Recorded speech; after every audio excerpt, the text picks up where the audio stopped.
cəmiyyətin xeyrinə yox, cəmiyyəti dağıtmaq üçün, məhv etmək üçün istifadə etsəniz, bu belə olacaq. Ona görə biz təhsillə yanaşı, savadlı, bilikli, vətənpərvər, dövlətinə, vətəninə bağlı bir gəncin yetişdirilməsi missiyasını da qarşımıza qoymuşuq.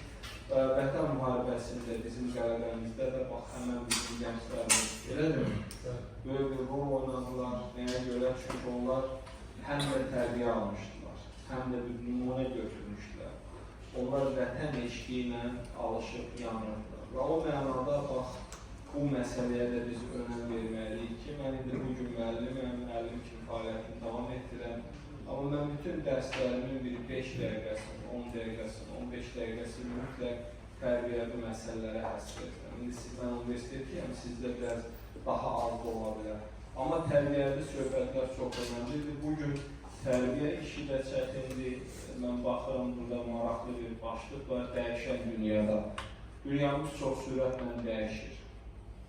Ya bu dəyişən dünyada bizim təhsil işi, tərbiyə işi də çətinləşir. Bugün siz siniflərdə, bugün siz ətrafınızda bu prosesin nə qədər çətin olduğunu görürsünüz.